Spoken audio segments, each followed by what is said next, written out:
A sine wave is a smooth, repetitive waveform. One completion of the repeating wave pattern is called a cycle. The time it takes to complete one cycle of the wave is called the period. In this example, the time it takes to complete one cycle is 0.25 seconds. So this waveform has a period of 0.25 seconds. The unit of measurement of wave frequency is called hertz. A hertz is equal to the number of wave cycles occurring in 1 second. For this wave, there are 4 cycles in 1 second. Given that frequency is 1 over t, or period, then the frequency is 4 cycles in 1 second, or 4 hertz. The highest point or the lowest point of an AC waveform are referred to as peaks.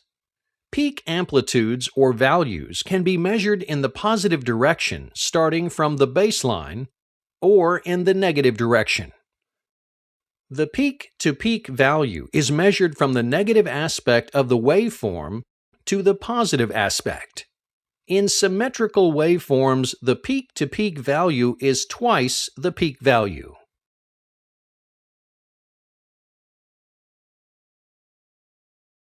AC meters generally do not read in peak values or peak-to-peak values, whether it is voltage or current. AC meters will read in root mean square or RMS values, also referred to as effective values.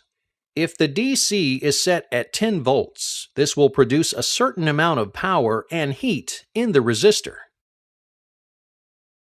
If you regulate the AC input in the AC circuit until you reach the same amount of power and heat, it will require 14.14 volts peak to be as effective as the 10 volts required in the DC circuit.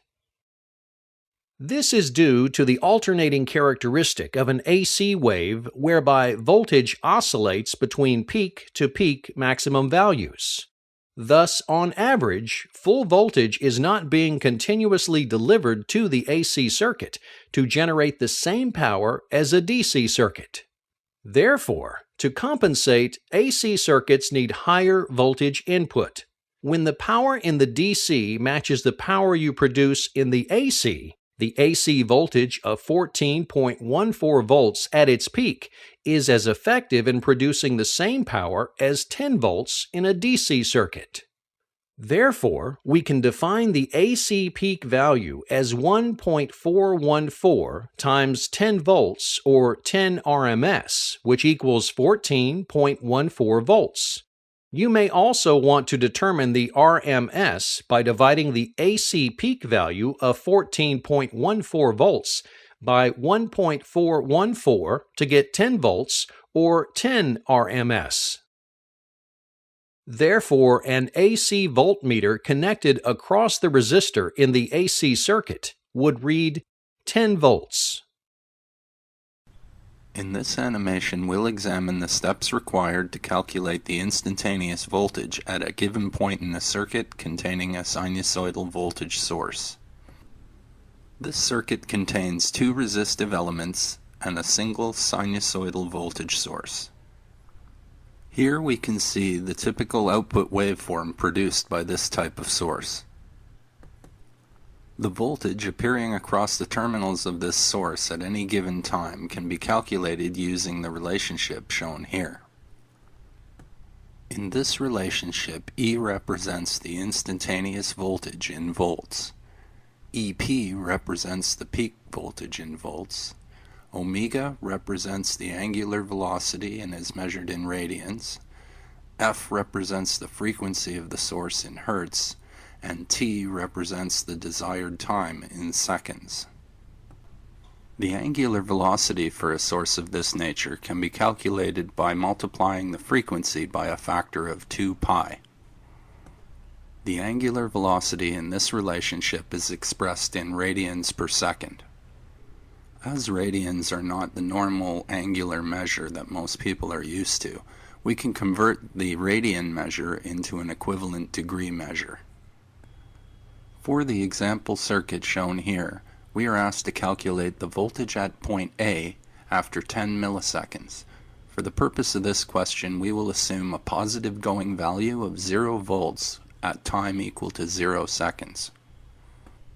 The first step in this solution is to calculate the peak voltage value.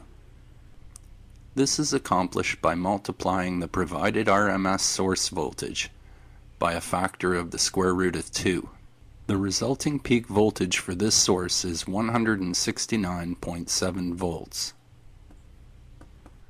The next step in the solution is to employ the instantaneous voltage relationship to calculate the voltage across the source at a time equal to 10 milliseconds. When doing the calculation, we evaluate the degree measure first. We then take the sine of the degree measure and multiply it by the peak value of 169.7 volts to arrive at an instantaneous voltage value of negative 99.749 volts at 10 milliseconds. Lastly, we use the voltage divider rule and the voltage value obtained from step 2 to calculate the instantaneous voltage at point A after 10 milliseconds.